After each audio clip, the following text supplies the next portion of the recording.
por medio de la palabra de Dios. Entonces, cuando nosotros estamos estudiando, discerniendo, leyendo,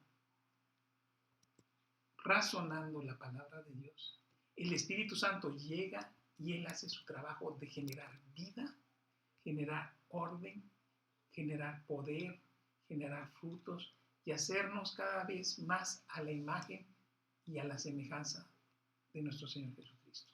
Por eso es muy importante. Entonces nosotros como pareja hemos tomado el consejo de Dios y llevar el estudio de la palabra día a día, trayendo y participando con todos los que nos están escuchando, nuestros amigos, nuestra familia, nuestros compañeros, todos los radioescuchas o los redes escuchas que están en comunicación, sintonizándonos con nosotros, para hacerlos partícipes del gozo, de la delicia de participar en el discernimiento de la palabra. ¿Y qué más mejor que empezar con los salmos? Porque los salmos los respalda lo que es nuestro Señor Jesucristo. Cuando estuvo nuestro Señor Jesucristo siempre mencionaba los salmos. Entonces los salmos, ¿por qué? Porque David fue un hombre que fue ungido por la palabra de Dios, que fue ungido por el Espíritu Santo. Él siempre fue un hombre apegado al corazón de Dios. Entonces vamos a empezar con los salmos, que la mayoría de los salmos fueron escritos por David, y vamos a empezar por orden.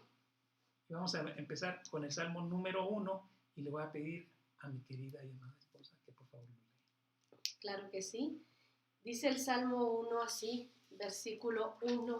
Son 6 versículos preciosos, pero vamos del versículo 1 en adelante. Dice, bienaventurado, oh cuán felices, esa es la traducción.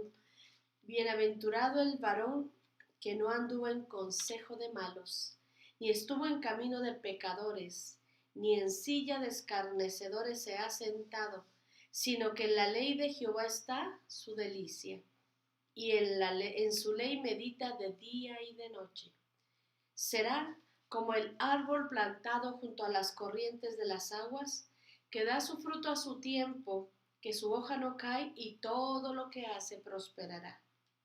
No así los malos, que son como el tamo que arrebata el viento. Por tanto, no se levantarán los malos en el juicio, ni los pecadores en la congregación de los justos, porque Jehová conoce el camino de los justos, mas la senda de los malos perecerá. Aquí vemos una gran diferencia. Esta diferencia está entre lo que es justo, lo que es bienaventurado delante de Dios, y el varón que no lo es, el injusto. Entonces, el inicio dice, bienaventurado el varón que no anduvo, y pone primero lo que no es. 3 cosas no es el hombre justo, el hombre bueno, el hombre correcto delante de Dios. Pero antes de ver lo que no es, vamos a ver lo que sí es. En el versículo 2 dice, sino que en la ley de Jehová está su delicia, y en su ley medita de día y de noche. Y luego pone después, antes, en el primer versículo, 3 cosas que él no es. Pero antes de eso, quisiera yo ver lo que significa y el sentido de la palabra bienaventurado. Bienaventurado viene de la palabra hebrea esher, que significa feliz, completo, bendecido. Es la persona que está en el camino recto delante de Dios. Es la persona que está, en comunión con el Espíritu Santo y que está bien delante de los ojos de Dios. Eso es, me gustaría hacer una reflexión acerca de esto, Karen. Así es. Mira, fíjate bien. Muchas veces decimos que el hombre que está correcto, que el hombre que es agradable delante de Dios, es una persona bendecida. Así es. Y la palabra bendecida en el hebreo original se llama baraj. Por eso dicen baraj Adonai o baraj Hashem, que quiere decir que Dios te bendiga. Es la bendición sacerdotal. Pero sí sabes lo que significa baraj original. Tiene una condición. Baraj significa inclinarse. Entonces quiere decir que Dios deje de hacer lo que está haciendo Galaxias, que esté haciendo ocupado en el gobierno mundial, y que se incline y que llegue hasta tu problema personal, hasta tu limitación como hombre. Eso es para que se incline como un papá que deja su trabajo, que deja lo que está haciendo, cuando ve a su niño llorar, cuando ve a su niño clamar, cuando dice, oye, que su niño le está pasando algo. ¿Y qué hace papá? Se inclina, se pone al nivel del niño y lo consuela. Eso se llama bendición, eso se llama pará, que significa arrodillarse, inclinarse. Entonces, bienaventurado es el hombre bendecido por Dios, que Dios deja de hacer lo que está haciendo y pone en él su mirada. Entonces, aquí vamos a ver quién, tres condiciones, que no es un hombre bendecido, bienaventurado, pero vamos a ver la condición para que un hombre como nosotros, como tú, como yo, como los que amamos y los que nos están escuchando, que aman la palabra de Dios y que aman a Dios, ¿cuál es la condición y la diferencia entre quien Dios no ni siquiera considera un ser vivo, a un ser que Dios ama y que se llama bienaventurado? O sea, que tiene una condición en que Dios ponga en él su atención y se fije en él. Para empezar, tenemos tres condiciones. Vamos a ver la primera condición. Bueno, vamos a ver las tres y lo vamos a ir cada una. Dice, bienaventurado, y lo número uno, lo que no es. El varón que no anduvo en consejo de malos. Número dos, el varón que no estuvo en camino de pecadores. Y número tres, el varón que no estuvo en silla de escarnecedores se ha sentado. O sea, que hay tres diferencias. Tenemos los malos, pecadores y escarnecedores o burlones. Entonces, fíjense bien. El primero es, decimos, para que alguien no haya estado en estas tres condiciones, pues es alguien que no ha vivido, ¿verdad? Esto es solamente nuestro Señor Jesucristo. Pero lo que Dios ve es el corazón, la intención de cada uno de nosotros. ¿Por qué? Porque no es que en alguna ocasión no hayamos sido pecadores, no es que en alguna ocasión no hayamos sido escarnecedores, no es que en alguna ocasión no hayamos sido malos. Así es. Lo que es que mantenernos en el camino, sentarnos en la silla, ponernos en una unión de maldad. Entonces, eso es lo que hace la diferencia. La intención del corazón de ser bueno, de ser justo, de ser agradable a los ojos de Dios. Entonces vamos a ver el primer punto. Dice, que no anduvo ¿en qué? En consejo de malos. Cuando digo consejo de malos, se me figura una reunión donde están todos los malos pensando y discerniendo qué maldad hacer. Se me figuran los consejos de guerra. De todo un país poderoso aconsejándose para ir y aplastar en una guerra a un país indefenso. Puede ser. Pero también puede ser una cantina donde están todos los borrachos aconsejando al amigo cómo maltrata y desprecia a la esposa. Eso es consejo de malos. Y qué fácil, ¿no? Y qué fácil caer en eso. Qué fácil es que el varón le pida a sus amigos, ¿verdad? Que están en oscuridad. A su consejo de malos. Así es, a sus amigos que están en oscuridad, que le aconsejan, que le contaminan, ¿verdad? Y que le dicen cómo actuar desde su luz, desde su perspectiva, y terminan, obviamente, todos arrastrados en la misma oscuridad, un ciego guiando a otro ciego, ¿verdad?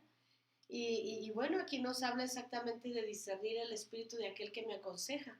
Cómo pedirle consejo a alguien, cómo llevar una familia cuando esa persona no tiene una linda familia, cómo ponerte bajo la sombra de un varón, de una mujer que en esas áreas pues no ha sido exitoso, ¿verdad? Y verdad que el hombre cae en eso y la mujer cae en eso. Los proverbios, ¿cómo hablan? De que el hombre sabio busca un buen consejero. Claro. Y los proverbios, ¿cómo hablan, Karime? Si tú recuerdas, dice que el principio de la sabiduría es aborrecer la maldad. Así es. Entonces, siempre es muy importante tener consejeros buenos, Así es. Y es muy importante delante de Dios rechazar los consejeros malos, porque el consejero malo, su consejo lo va a llevar a la ruina. Totalmente. Primer punto. Segundo punto, ni estuvo en camino de pecadores. A ver, Karime, en la palabra de Dios, ¿cómo se habla del camino? Ajá. ¿Te acuerdas que dice, y caminó No con Dios. Enoco con Dios? Y Dios se lo llevó. Sí, para mí camino es el propósito de Dios sobre sus vidas, sobre la vida del ser humano. Así que, y no anduvo en el propósito de pecadores, y no anduvo en las metas de los pecadores. Cuando el Señor dice, yo soy el camino, la verdad y la vida, está diciendo, yo soy tu propósito, yo soy tu destino, yo soy el que le da sentido a tu existencia, ¿verdad? Entonces, el que no anduvo en camino de pecadores, el que no anduvo en las metas de aquellos que no aman a Dios, aquellos que son necios, aquellos que les gusta el camino de maldad, ¿verdad? Sí, fíjate que hay una palabra en uno de los salmos que después vamos a ver, que dice, que es el salmo de Moisés, que dice, a Israel mostró sus milagros o sus obras, sus hechos, y a Moisés le mostró su camino. Así es. O sea, a Moisés lo que le interesaba es que Dios le mostrara el camino. Así es. Pero el pueblo lo que quería ver eran los hechos de Dios. Era ver el maná, era ver el agua, era ver las maravillas, los milagros. Pero a Moisés lo que le interesaba, porque Moisés habló con Dios cuando estuvo en los 40 días en el monte, y él le dijo una cosa muy importante. Le dijo, Señor, muéstrame tu camino. Tu camino. ¿Qué es un camino? El camino es propósito. Así el camino es por dónde me voy. Y nosotros a veces tenemos dos caminos. El camino que nosotros nos hemos trazado, la vereda que nosotros decimos, yo creo, yo pienso que mejor me voy por acá, compro esto, hago esto, voy a hacer esto. Pero hay un camino y hay un propósito de Dios. Si nosotros vemos la vida desde el punto de vista de nosotros nos limitamos a tener un carro, a comprar un Cadillac, a buscar una casa de 3 pisos, a buscar un trabajo tranquilo. O sea, son caminos limitados por nuestra mente. Pero cuando buscamos el camino de Dios, es diferente, porque entonces buscamos el propósito y verdaderamente para lo que venimos a esta tierra es para lo que Dios nos hizo. Y si Dios nos hizo, es andar en el camino de Dios. Por ejemplo, Moisés, que hizo esta pregunta, que le dijo a Dios, muéstrame tu camino. Moisés tenía toda la vida arreglada ya. Era hijo del faraón. Así es. Mas, sin embargo, dejó todo y se fue al desierto a vivir de las ovejas de su suegro. No tenía nada más que una vara, porque él andaba buscando no su camino, sino el camino de Dios. Y cuando tuvo el encuentro con Dios, lo primero que dijo, Señor, muéstrame tu camino. Entonces debemos buscar el camino que le agrada al Señor y el propósito de nuestras vidas y de nuestra existencia.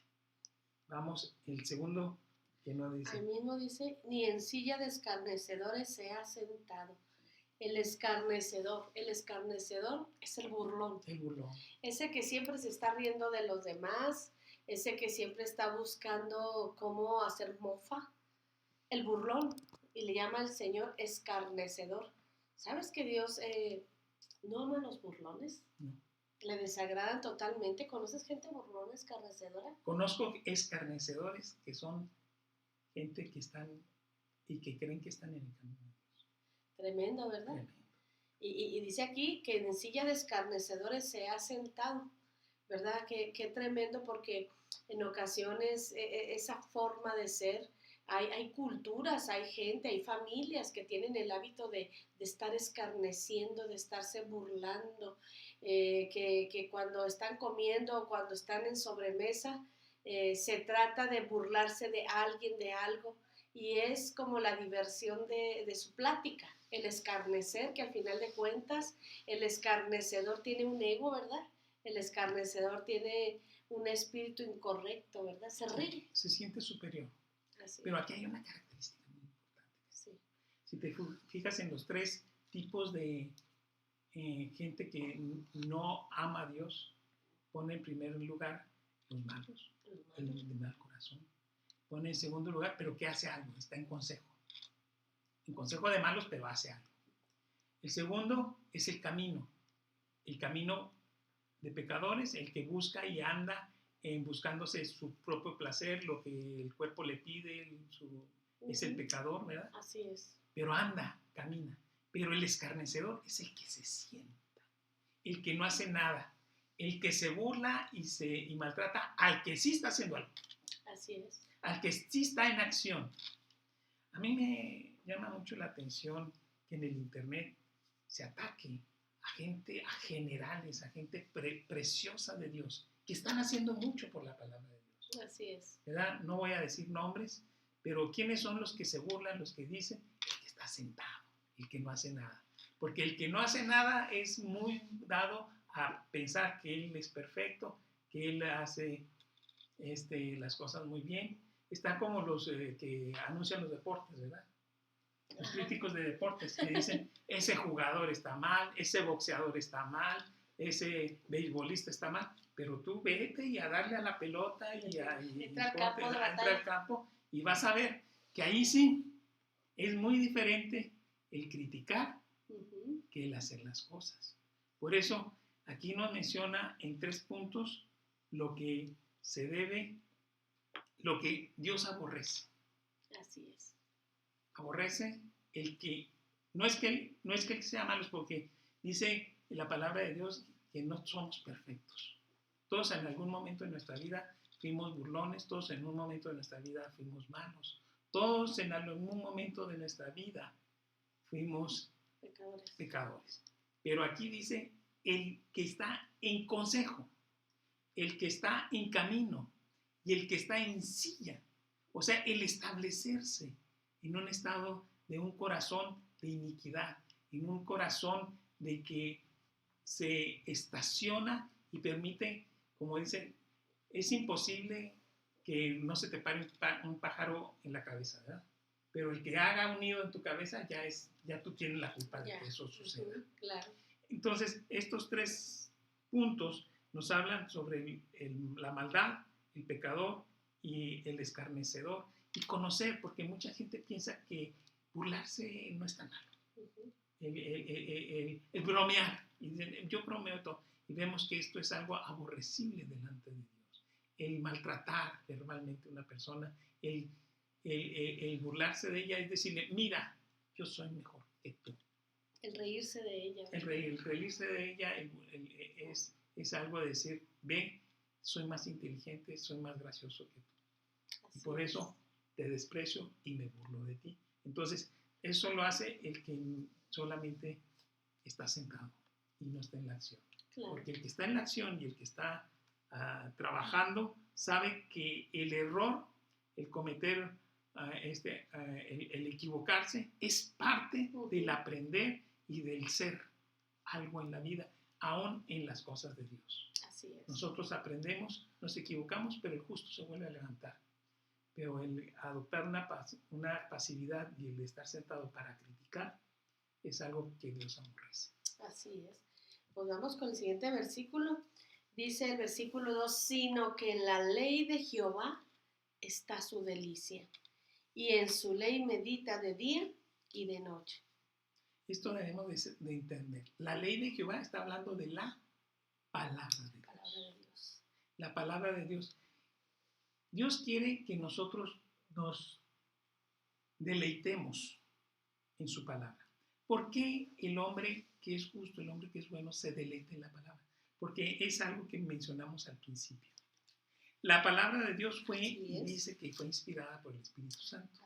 Entonces, cuando se lee la palabra de Dios, como en este momento que estamos leyendo su palabra, se está desprendiendo de las letras y por medio de la voz el Espíritu Santo viaja. O sea, yo me imagino una carretilla donde se lleva el Espíritu Santo hasta el corazón de una persona. Así es. Y la palabra de Dios tiene esta capacidad. Esta capacidad es la siguiente, que está plasmada en las letras, y cuando se desprende el Espíritu Santo que me inspiró, el Espíritu Santo llega al corazón y empieza uno, cuando está uno leyendo la palabra de Dios, empieza uno a deleitarse. Ujú. Porque una de las características y uno de los frutos del Espíritu Santo es gozo. Pero eso es uno de sus muchos placeres. Trae sabiduría, entendimiento, comprensión, trae bondad y trae una cosa muy importante, trae amor y trae poder. Porque dice que Dios no nos ha dado espíritu de cobardía, sino de poder, de amor y de dominio propio. Entonces, cuando uno lee la palabra de Dios, como ahorita la estamos comentando, es un estado de deleite. Así es. Es un estado de placer, donde nos estamos gozando con lo que estamos aprendiendo, porque estamos siendo agradables delante de los ojos de Dios. Y ese estado de alegría nos deleita, y el aprender lo que no debemos de ser y lo que debemos de ser nos acerca a Dios. Así es. Porque Dios lo que ve no es lo que somos, sino ve la parte buena. Dios no ve los errores que cometemos, sino la intención de nuestro corazón. David, que fue el que escribió este salmo, no era una persona perfecta, pero su corazón y su amor sí era perfecto. Así es. Quizás su mente no era perfecta, pero su corazón sí fue perfecto. Por eso le dijo a Salomón, ve como tu padre David, que su corazón fue perfecto delante de mí. David no fue perfecto delante de Dios, su corazón sí. El amor que Dios le tuvo, el amor que David le tuvo a Dios, fue un amor perfecto. Así es. Fíjate, me comentabas algo, Servando, y me decías, y en su ley medita de día y de noche. Me decías algo muy interesante, la palabra meditar viene a representar como cuando rumiar. La palabra rumiar, que viene de cuando la vaca come, me decías, sí. A ver. Es que la vaca tiene, cuando come hierba, devuelve la hierba a la boca y la vuelve a masticar, porque tiene varios estómagos. Entonces, el devolver a comer la comida se llama rumiar. Y cuando dice eso, en su ley medita de día y de noche, es un estado en que nosotros cuando estamos leyendo la palabra de Dios, es un mismo efecto como la vaca, ¿no? Es un efecto de alimento. La palabra de Dios tiene una capacidad. Tú ves un versículo y dice que tiene 4 características y puede tener hasta más. Tiene un efecto histórico de lo que nos narra de lo que sucedió, pero también tiene un estado profético. Un estado profético que es lo que va a suceder. Y luego tiene un nivel de espiritual superficial, que es el efecto sobre nuestra vida, pero tiene un efecto superficial profundo, que es el de hacernos nacer de nuevo. O sea, tiene múltiples efectos. Y esta misma palabra que estamos nosotros estudiando, para ti puede tener un consuelo, para mí puede tener otra respuesta, por eso la palabra de Dios está viva y es eficaz. ¿Por qué? Porque tiene la característica de traer un consuelo y traer un momento de crecimiento y un momento de consuelo en diferentes etapas y en diferentes tiempos.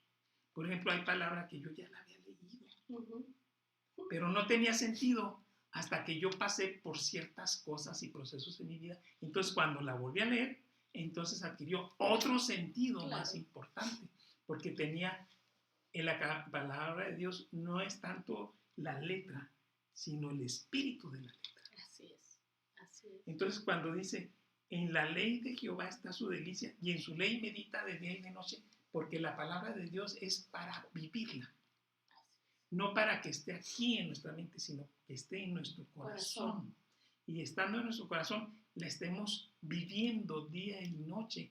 Y que la palabra de Dios se refleje en nuestro comportamiento, se refleje en nuestras palabras, se refleje en nuestra vida, se refleje en nuestros hijos, se refleje en traernos gracia delante de Dios. Y que haga cambios en nuestro corazón, que estos cambios en nuestro corazón nos da el resultado de ser bienaventurado.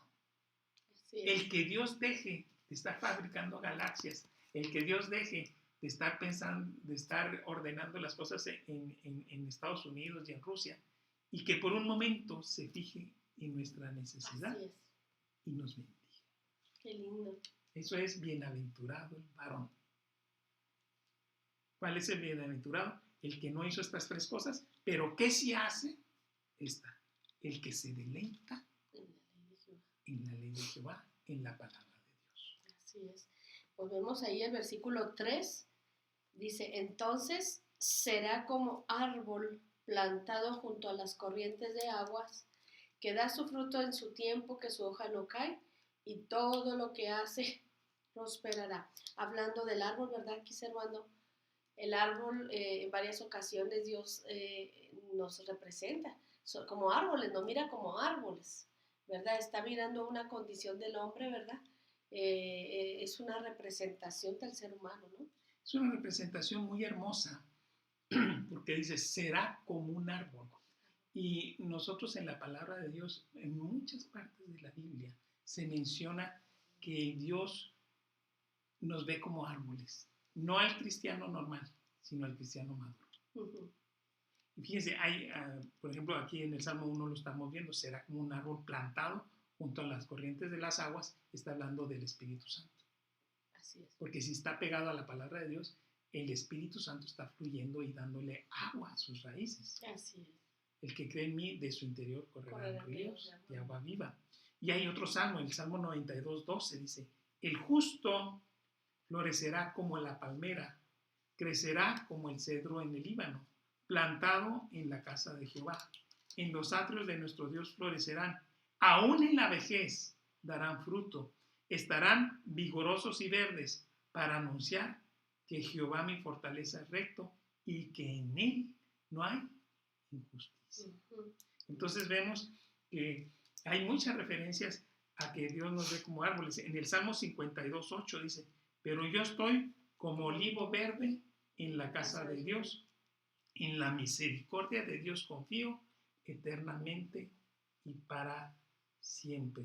Aquí hay un ejemplo muy importante. Fíjense, si nosotros vemos la palabra de Dios de un milagro que Jesucristo hizo en un ciego, así es.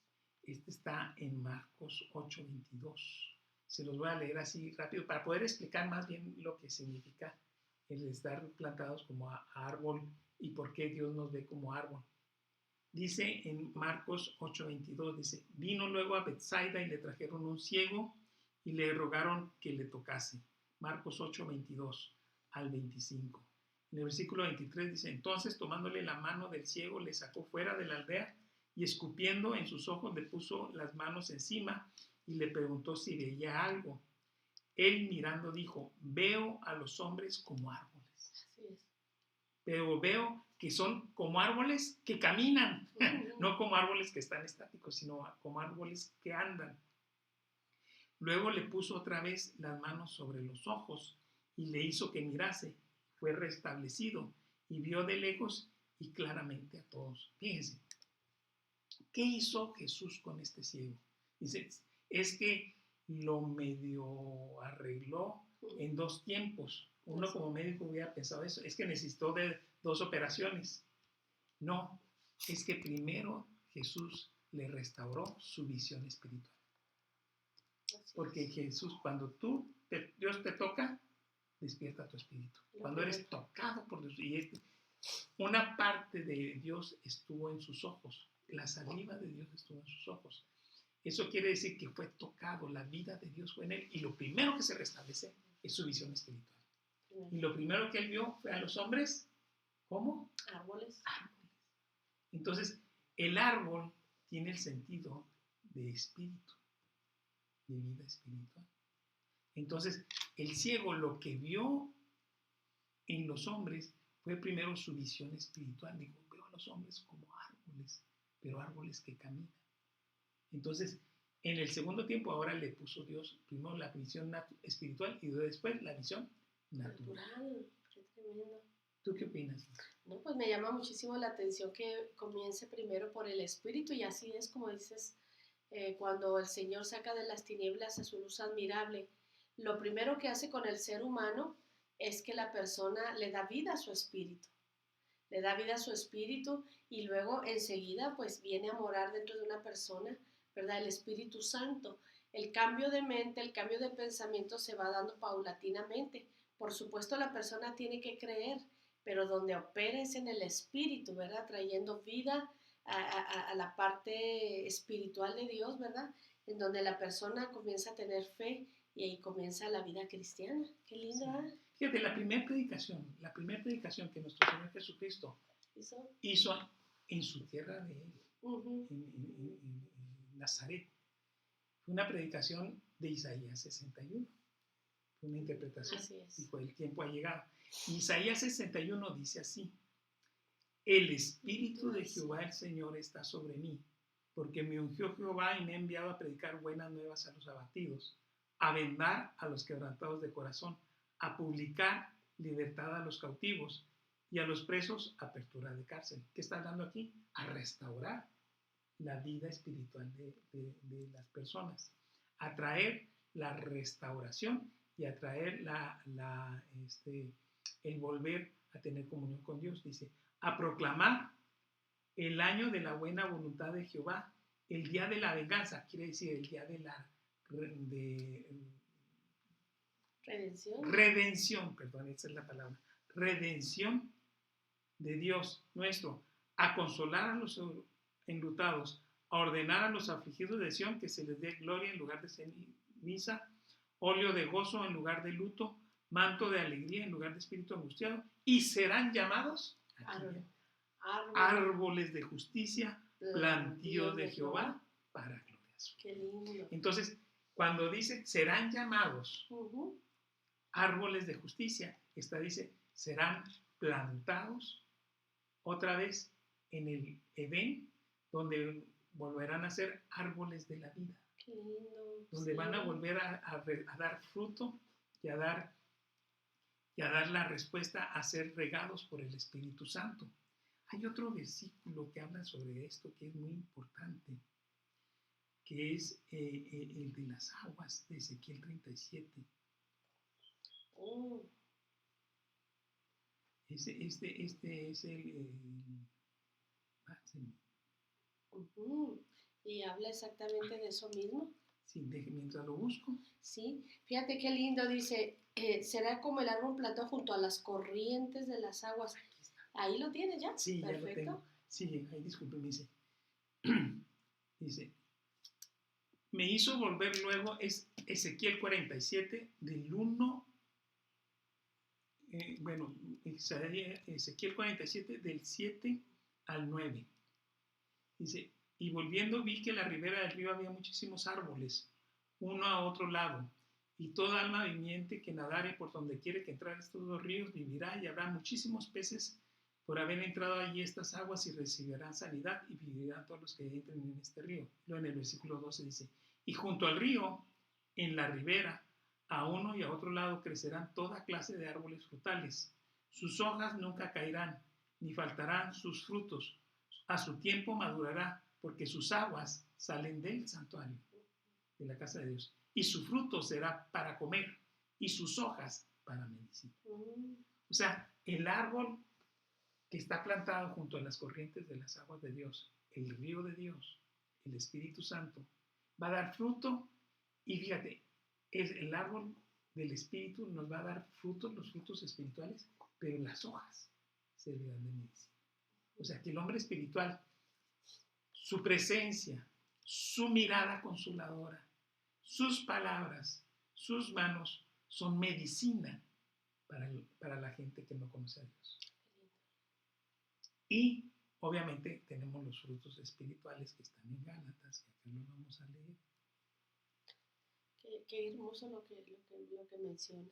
Dice, mas el fruto del Espíritu es amor, gozo, paz, paciencia, benignidad, bondad, mansedumbre, templanza. Contra tales cosas no hay ley.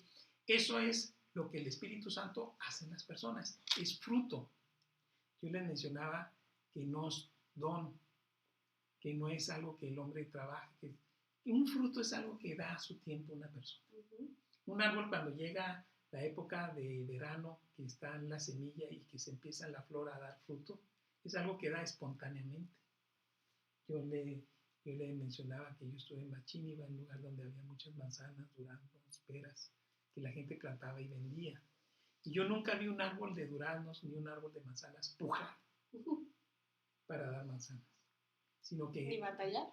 ni batallar, sino que llegaba el tiempo y gracias al agua con que había sido regados, espontáneamente daban un fruto. Todos estos frutos que da el Espíritu Santo son frutos espontáneos de la vida de Dios reflejada en el árbol espiritual que Dios ha plantado en nuestro corazón.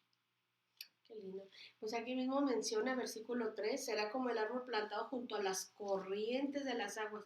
Y bueno, las corrientes de las aguas nos está hablando, las aguas siempre han representado el Espíritu Santo, el fluir de su presencia, ¿verdad?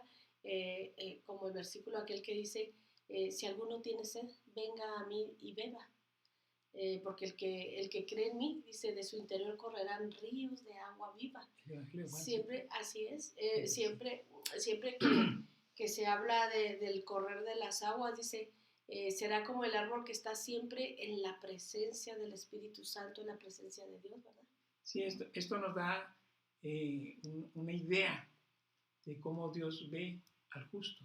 Así es. Como un árbol plantado, siempre dando frutos, siempre estando verde, y sus hojas son para medicina y sus frutos para bendición de la gente que está alrededor de ellos. Y seguimos, apenas vamos en el versículo 3. Así es, que da su fruto a su tiempo, su hoja no cae, y todo lo que hace, Sí. todo lo que hace. Dice, todo, cuando dice la palabra todo, ¿qué significa? Todo. Prosperará. Así es. O sea, la prosperidad no es un fin, la prosperidad es un resultado. Así es, así es. En todo prosperidad, en la bendición de Dios, pero la prosperidad más importante es la llenura del Espíritu Santo. Así es. Seguimos en el versículo 4.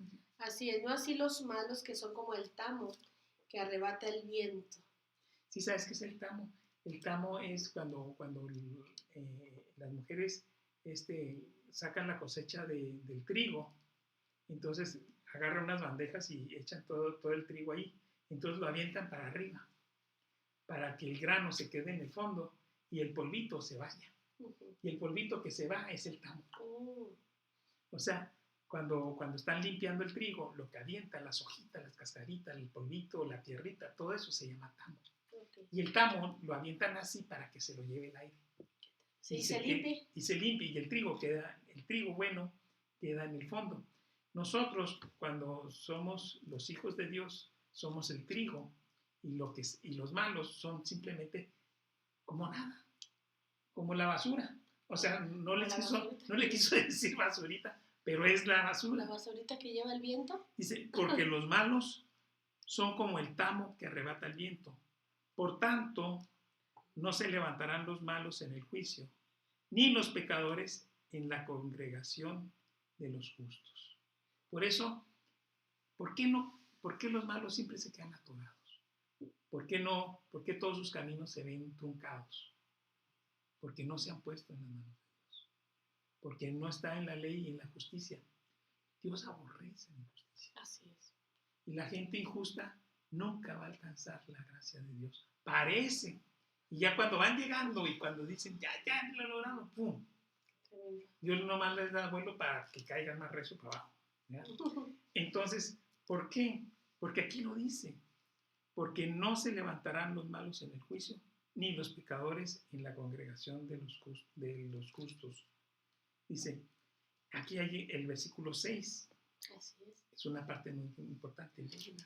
Dice, porque Jehová conoce el camino de los justos, mas la senda de los malos perecerá. Este es muy hermoso. Así es. Mira, cuando dice, porque Jehová conoce el camino de los justos, la palabra conocer es la palabra yadá. Y la palabra yadá es la palabra sentir. Es la palabra estar en el mismo sentido. Nosotros cuando la traducimos se traduce como conocer, pero en la Biblia menciona que Adán conoció a Eva y tuvieron un hijo. Entonces, la palabra más correcta sería consintió. Adán sintió a Eva y entonces tuvieron un hijo. Entonces, cuando dice la palabra hebrea Yadá, dice, mas Jehová siente, o sea, cuando el justo, el hombre delante de Dios, siente angustia, Dios la siente. Cuando el hombre de Dios tiene esfuerzo, Dios se esfuerza. Cuando Dios siente, tiene un sentido de los justos. O sea, siente lo que siente el hombre que le está sirviendo, en la gente que está en su propósito, la gente que está en su destino. Dios tiene sentido hacia ella. Dice, mas Él conoce el camino de los justos. Él sabe, Él siente, Él conoce el sentido del corazón. Porque hay mucha gente que puede parecer que en su camino no ha tenido éxito, que es lo que se conoce el éxito de que la gente lo conozca, del éxito natural. Pero delante de Dios, si Dios te conoce, si Dios está en el camino del Señor, aunque nadie lo sepa, Dios lo sabe. Así es. Y tú tienes éxito delante de Dios. Porque el éxito delante de Dios es que Dios te conozca. Es el principio que habló en 2 de Timoteo capítulo 2. Dice, los fundamentos están dados. Conoce el Señor a los que son suyos. Conoce. Entonces, la palabra conocer es sentir, siente Dios, entiende Dios, comprende y vive. Porque Dios lo que quiere, nuestro Señor Jesucristo, es vivir en nuestro corazón. Dice, en Efesios 3 dice que viva nuestro Señor Jesucristo en nuestros corazones. Él quiere sentirnos y por medio de nuestra boca hablar y por medio de nuestros brazos abrazar y por medio de nuestros pies caminar. Él como anduvo hace 2000 años en la tierra en forma natural, ahora su misión es por medio de nosotros. Y Él lo hace cuando conoce el camino de los justos. Así es. Y qué lindo, cuando habla de ese camino, el Señor conoce el estilo de vida de los justos, el estilo de vida también de los pecadores. Él conoce nuestros propósitos, nuestras metas. Dice que el Señor va hasta las coyunturas, hasta los tuétanos, hasta las intenciones del corazón, ¿verdad?